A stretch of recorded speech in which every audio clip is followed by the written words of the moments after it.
नमस्कार विद्यार्थियों। भारतीय शासन और राज व्यवस्था के अंतर्गत राजनीतिक दलों के बारे में हम अध्ययन कर रहे थे। आज हम राजनीतिक दलों के कार्यों के बारे में अध्ययन करेंगे। वर्तमान समय लोकतंत्रात्मक शासन व्यवस्था अधिकतर देशों में विद्यमान है। लोकतंत्र के अंतर्गत जनता का शासन होता है और वर्तमान समय यदि हम देखें तो वर्तमान समय जनसंख्या ज्यादा होने के कारण सारी की सारी जनसंख्या तो शासन कार्य में भाग नहीं ले सकती है, इसलिए वो अपने प्रतिनिधियों के द्वारा शासन कार्य में भाग लेती है। जनता अपने प्रतिनिधि चुनती है और प्रतिनिधियों के द्वारा वो शासन कार्य करती है। प्रतिनिधि चुनने का कार्य, सरकार बनाने का कार्य, प्रचार प्रसार का कार्य, ये सभी जो कार्य वर्तमान समय हम देखते हैं, ये सभी कार्य राजनीतिक दलों के द्वारा ही संपन्न किए जाते हैं। और इसी के द्वारा हम कह सकते हैं, जैसे एस न्यूमैन ये कहते हैं कि राजनीतिक दल आधुनिक राजनीति के आधार स्तंभ है। वर्तमान समय की राजनीति है, जैसे चुनाव के अंतर्गत अपने प्रत्याशी खड़े करना है तो वो किसके द्वारा खड़े किए जाएंगे? राजनीतिक दलों के द्वारा। प्रत्याशियों के संबंध में प्रचार प्रसार करना है, वो भी राजनीतिक दल करते हैं। जनता को उनके बारे में बताना है, जनता की समस्याओं को सरकार को बताना है, ये भी राजनीतिक दलों के द्वारा ही किया जाता है। यानी कि प्रत्याशी खड़े करना, प्रत्याशी के संबंध में प्रचार प्रसार करना, और जब प्रत्याशी विजित हो जाते हैं उसके बाद सरकार बनाना। सरकार बनाने के बाद सरकार को मर्यादित रखना। मर्यादित रखने के बाद यदि सरकार तानाशाही रूप से कार्य कर रही है तो उस तानाशाही के वैकल्पिक व्यवस्था को बताना। यानी कि सरकार की एक वैकल्पिक व्यवस्था को हमेशा तैयार रखना कि यदि ये सरकार जनता के अनुसार कार्य नहीं कर रही तो हम सरकार बनाने के लिए हमेशा तैयार हैं। तो ये सभी कार्य वर्तमान समय यदि देखा जाए तो ये सभी कार्य राजनीतिक दलों के द्वारा ही संपन्न किए जाते हैं। और इसीलिए न्यूमैन ने ये कहा है कि जो राजनीतिक दल है वो आधुनिक राजनीति के आधार स्तंभ है। राजनीतिक दल क्या है उसकी परिभाषाएं हम पढ़ चुके हैं। यदि एडवर्ड बर्ग के शब्दों में हम देखें तो राजनीतिक दल उन मनुष्यों का एक समूह है जो कुछ निश्चित सिद्धांतों के आधार पर जिनसे वे सहमत है अपने संयुक्त प्रयत्नों से राष्ट्रीय हित को बढ़ाने के लिए संगठित रहते हैं। तो ये राजनीतिक दल की परिभाषा, यानी कि कुछ लोगों का, समान विचारधारा वाले लोगों का संगठित समूह जो कि राष्ट्रीय हित को बढ़ाने के लिए राजनीतिक शक्ति प्राप्त करना चाहते हैं, ये राजनीतिक दल कहे जा सकते हैं। राजनीतिक दलों की क्या कार्य है यदि हम पॉइंट्स के रूप में देखें तो राजनीतिक दल विभिन्न प्रकार के कार्य संपन्न करते हैं। वर्तमान समय की जो शासन व्यवस्था का प्रमुख आधार है वो राजनीतिक दल ही कहे जा सकते हैं। अगर हम ये कल्पना करें कि राजनीतिक दल नहीं है तो कौन सरकार बनाएगा, कौन सरकार को मर्यादित रखेगा, कौन प्रत्याशी खड़े करेगा, कौन जनता को उस संबंध में बताएगा, कौन जनता की समस्याओं के बारे में चेतना जागृत करेगा, ये सभी कार्य एक काल्पनिक कार्य से लगते हैं। लेकिन राजनीतिक दल उन सभी कार्यों को एक मूर्त रूप प्रदान करके लोकतांत्रिक व्यवस्था को पटरी पर लाने का कार्य राजनीतिक दलों के द्वारा ही किया जाता है। तो यदि हम देखें तो सर्वप्रथम जो राजनीतिक दलों का कार्य है वो है राजनीतिक चेतना का प्रसार करना। राजनीतिक दल राजनीतिक चेतना का प्रसार करते हैं। राजनीतिक चेतना का तात्पर्य यह है कि राजनीतिक दलों के द्वारा ही राजनीति के संबंध में क्या समस्याएं हैं, राजनीति के दलों राजनीतिक रूप से एक देश किन दिशा में आगे बढ़ने की आवश्यकता देश को है और किस दिशा में वो योजनाएं बनाकर उस दिशा में अपने कदम बढ़ा सकता है, इस तरह की जो राजनीतिक चेतना का प्रसार है राजनीतिक दलों के माध्यम से ही किया जाता है। और ये राजनीतिक चेतना का प्रसार राजनीतिक दल जैसे चुनाव होते हैं तो चुनाव के अंतर्गत अपने जो घोषणा पत्र वो जारी करते हैं, घोषणा पत्र के माध्यम से वो इन सब चीजों को बताते हैं कि वर्तमान समय देश को क्या आवश्यकता है और देश को किस दिशा में और किन साधनों के द्वारा हम आगे ले जा सकते हैं।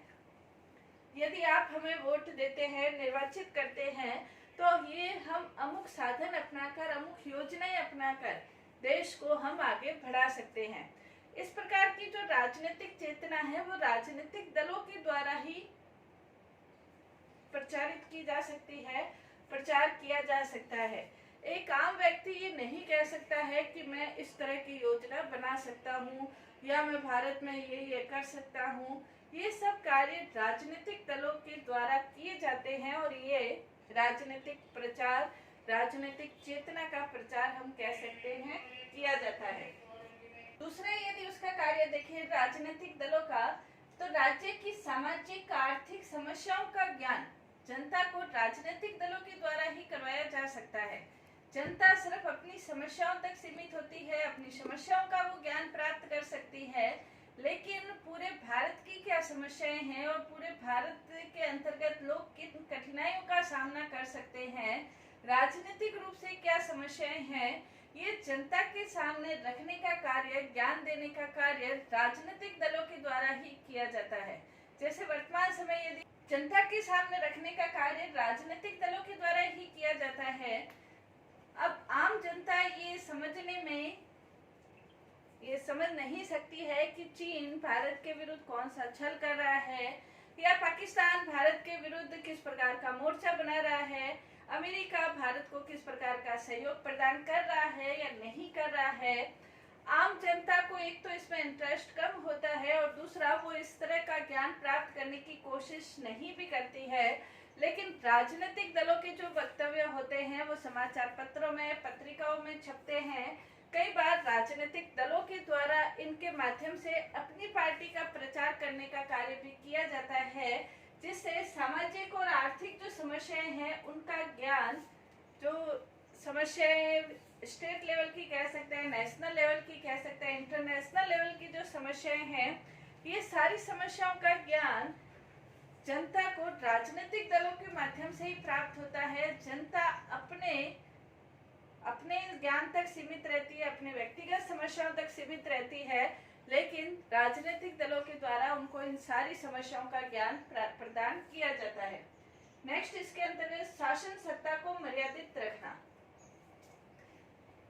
राजनीतिक दलों के द्वारा शासन जो निरंकुशता पूर्वक कार्य करने लग जाता है, यदि शासन तानाशाही पूर्वक कार्य करता है या शासन जनता के हित में कार्य नहीं करता है, तो राजनीतिक दल ही उस सरकार को मर्यादित रखने का कार्य करते हैं, क्योंकि राजनीतिक दलों के माध्यम से ही सरकार बनाई जाती है और जो सरकार है वो अपना कार्य ठीक प्रकार से करे, और यदि वो अपना कार्य ठीक प्रकार से नहीं करती है तो वो ये सारी चीजें जनता के सामने उजागर कर देता है, जिससे सरकार को ये सोचना पड़ता है कि यदि हम तानाशाही पूर्वक कार्य करेंगे तो हो सकता है कि हमारा राजनीतिक भविष्य अंधकार में चला जाए।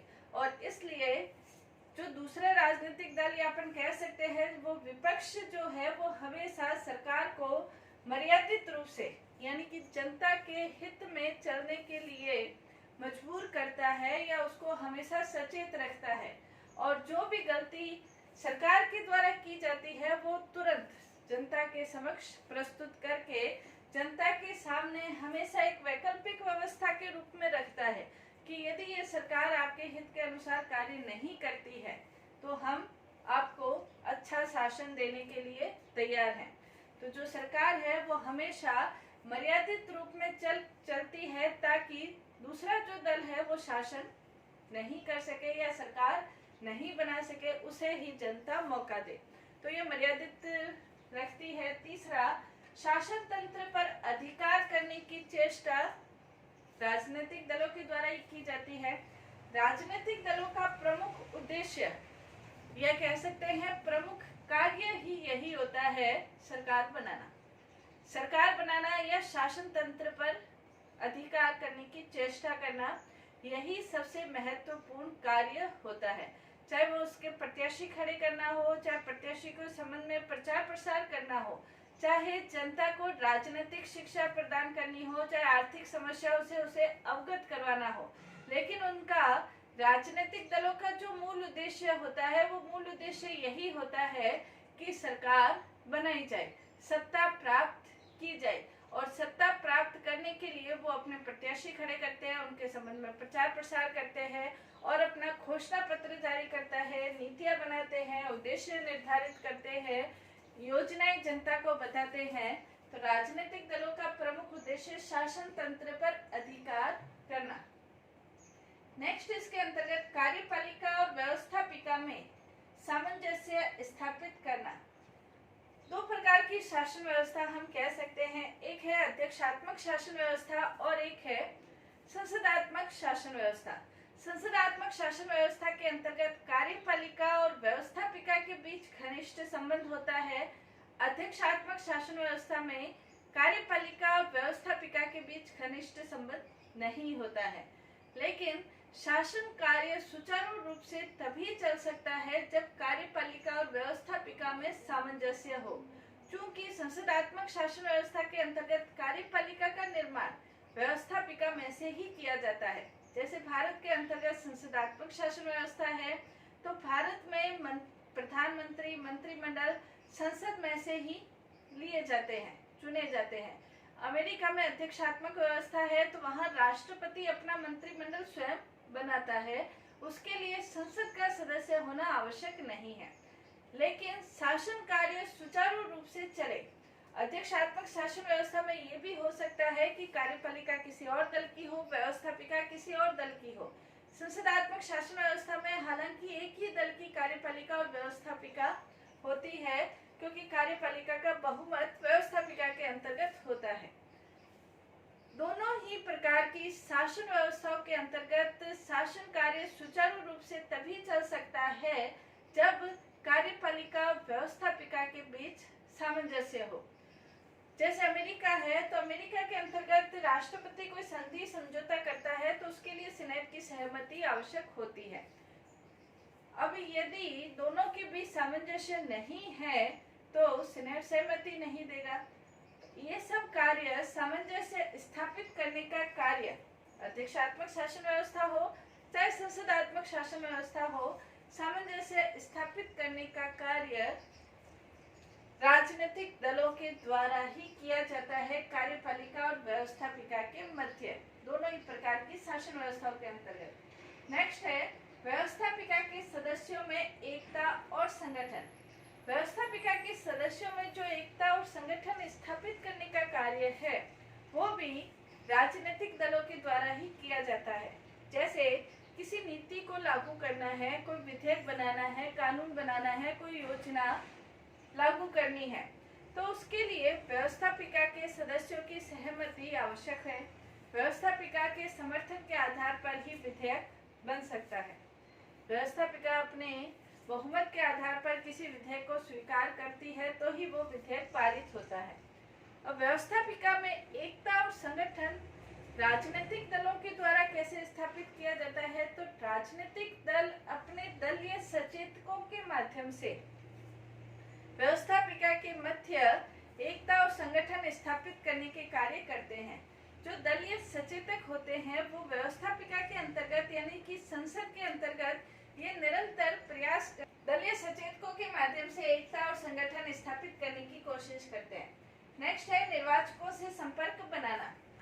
जो निर्वाचक है, जो कि राजनीतिक दलों को निर्वाचित करते हैं या राजनीतिक दलों के सदस्यों को निर्वाचित करते हैं, उनसे निरंतर संपर्क बनाए रखना राजनीतिक दलों के द्वारा ही किया जाता है। जैसे एक बार कोई व्यक्ति मंत्री बन गए, मंत्री बनने के बाद सभी सदस्यों से वो निरंतर संपर्क में रहे, ये थोड़ा कम मुश्किल लगता है, लेकिन राजनीतिक दलों के अन्य जो पदाधिकारी होते हैं, जैसे प्रदेश अध्यक्ष होता है, वो कांग्रेस ये यूनियन के सदस्य होते हैं, यूथ के सदस्य होते हैं, महिलाओं के सदस्य होते हैं, किसानों के संगठन होते हैं, ये विभिन्न प्रकार के प्रत्येक दल के अपने अपने संगठन होते हैं।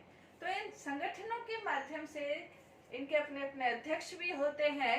तो इन अध्यक्ष और इनके माध्यम से राजनीतिक दल हमेशा निर्वाचकों से संपर्क में रहते हैं और अपने पक्ष में प्रचार या अपने पक्ष में निर्वाचकों को करने की कोशिश करते रहते हैं।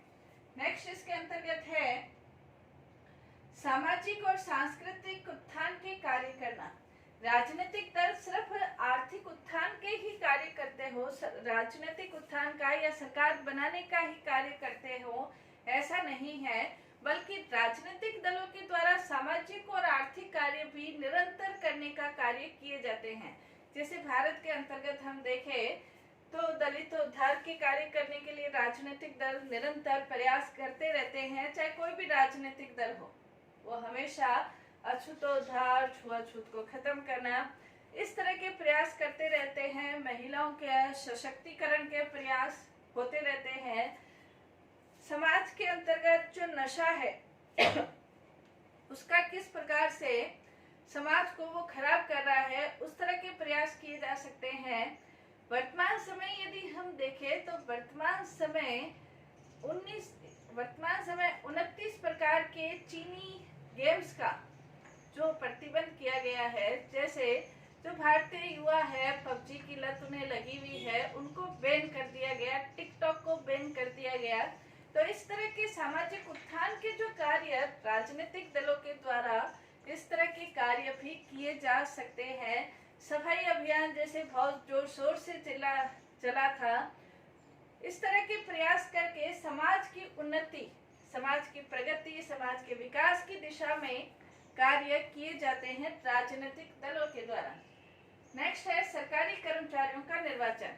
दो प्रकार की कार्यपालिका हम कह सकते हैं, एक है स्थायी कार्यपालिका और एक होती है राजनीतिक कार्यपालिका। राजनीतिक कार्यपालिका राजनीतिक दलों के आधार पर होती है, जैसे मंत्री है, मंत्रिमंडल है, विधायक है। ये राजनीतिक कार्यपालिका जिन्हें 5 वर्ष के लिए चुना जाता है। स्थायी कार्यपालिका जिसके अंतर्गत सरकारी कर्मचारी जो स्थायी रूप से होते हैं। राजनीतिक दलों के द्वारा अपने कार्यों को सुचारू रूप से संपादित करने के लिए सरकारी कर्मचारियों की भी नियुक्ति की जाती है, जो प्रशासनिक अधिकारी होते हैं। संघ लोक सेवा आयोग के अध्यक्ष, महालेखा परीक्षक, न्यायाधीश, राज्य लोक सेवा आयोग के अध्यक्ष, ये विभिन्न प्रकार की जो योजनाएं बनाई जाती है उसमें विभिन्न प्रकार के अध्यक्षों की जो नियुक्ति की जाती है। तो ये सारे सरकारी कर्मचारियों की नियुक्ति करके राजनीतिक दल शासन के अंतर्गत कुशलता का प्रयास करते हैं कि शासन कुशलता पूर्वक संचालित हो सके। इसी प्रकार जनता को राजनीतिक प्रशिक्षण प्रदान करना। जनता राजनीतिक प्रशिक्षण राजनीतिक दलों के माध्यम से ही प्राप्त करती है। जनता को क्या समस्याएं हैं, उसका क्या समाधान हो सकता है, भारत में लोकतंत्र है नहीं है, क्या अधिकार हमारे पास है, क्या अधिकार होने चाहिए, दूसरे देशों में किस प्रकार के अधिकार है, विदेश नीति क्या है, कौन से जो विदेशी प्रतिनिधि है वो भारत में आ रहे हैं, भारत के कहाँ जा रहे हैं, ये सब जानकारी जनता को राजनीतिक दलों के माध्यम से ही जनता को प्राप्त होती है। राजनीतिक दलों के माध्यम से ही जनता को प्रशिक्षण मिलता है, किस पार्टी को वोट देना है, कौन सी नीतियां उसकी अच्छी है, कौन सा दल है, कौन सी पार्टी है जो कि देश के लिए सही नहीं हो सकती है, कौन सी ऐसी चीजें हैं जो देश की एकता और अखंडता को खतरे में डालती है। इस प्रकार का प्रशिक्षण राजनीतिक दलों के माध्यम से ही जनता को प्रदान किया जाता है। नेक्स्ट इसके अंतर्गत ये है जनमत का निर्माण करना। जनमत का निर्माण करना, इसके अंतर्गत हम कह सकते हैं कि जैसे मैकेवर ये कहता है कि राजनीतिक दलों के द्वारा ही सार्वजनिक राय को सार्वजनिक नीति के रूप में परिवर्तित करते हैं। कौन? राजनीतिक दल। सार्वजनिक जो राय है, जनता जो चाहती है उसको सार्वजनिक रूप में बताने का कार्य राजनीतिक दलों के द्वारा ही होता है। नेक्स्ट इसके अंतर्गत चुनाव का संचालन करना। सबसे महत्वपूर्ण कार्य राजनीतिक दलों का चुनाव का संचालन करना। जैसे फाइनर ने ये कहा है कि राजनीतिक दलों के द्वारा जो निर्वाचक है वो नितांत असहाय हो जाते हैं, या उनके द्वारा कुछ ऐसी नीतियों को अपनाया जा सकता है जिससे जो निर्वाचन तंत्र है वो बिल्कुल ही नष्ट कर दिया जाए। कुछ इस तरह की नीतियां अपनाई जा सकती हैं। कहने का तात्पर्य चुनाव का संचालन करना, प्रत्याशी खड़े करना राजनीतिक दल करता है, प्रत्याशी के संबंध में प्रचार करना राजनीतिक दल करता है, उनके बारे में माहौल बनाना, ये सब कार्य राजनीतिक दलों के द्वारा ही किए जाते हैं। बिना राजनीतिक दलों के प्रत्याशी खड़े करना, एक आम व्यक्ति ये सोचे कि मैं चुनाव में खड़ा होकर विजय प्राप्त कर लूं, ये बहुत मुश्किल सा काम उसके लिए रहता है। हालांकि कई बार जो प्रत्याशी है जिनको टिकट प्राप्त नहीं होता है, वो निर्दलीय के रूप में हालांकि वो खड़े होते हैं, प्रत्याशी के रूप में उम्मीदवार बनते हैं, लेकिन फिर भी राजनीतिक दलों से उनकी एक छवि को सपोर्ट मिलता है। और यदि किसी प्रमुख दल से संबंधित कोई व्यक्ति है तो उसके विजित होने की जो आशा है वो काफी ज्यादा हो जाती है एक ऐसे व्यक्ति की तुलना में जो कि निर्दलीय रूप में खड़ा होता है। निर्दलीय व्यक्ति है वो भी अधिकतर, बहुत कम ऐसे हैं जो अपने व्यक्तित्व के आधार पर प्रसिद्धि प्राप्त करते हैं। निर्दलीय व्यक्ति भी कई बार राजनीतिक दलों के कारण ही अपना व्यक्तित्व वो प्राप्त करके फिर अगर उनको टिकट नहीं मिलता है तो निर्दलीय के रूप में खड़े होते हैं। इसके अलावा हम कह सकते हैं सरकार और वैकल्पिक सरकार का निर्माण करना। राजनीतिक दलों का प्रमुख कार्य सरकार का निर्माण करना है और सरकार बनने के बाद कुछ ऐसे दल भी हैं जो कि विपक्ष के रूप में कार्य करते हैं। तो सरकार यदि अपना कार्य नहीं करे तो जनता के सामने वैकल्पिक सरकार या जिसे हम छाया मंत्रिमंडल भी कह सकते हैं के रूप में भी जनता के समक्ष चॉइस रखते हैं। तो कहने का तात्पर्य वर्तमान लोकतांत्रिक देशों में राजनीतिक दलों के द्वारा बहुत महत्वपूर्ण रूप से कार्य किए जाते हैं। धन्यवाद।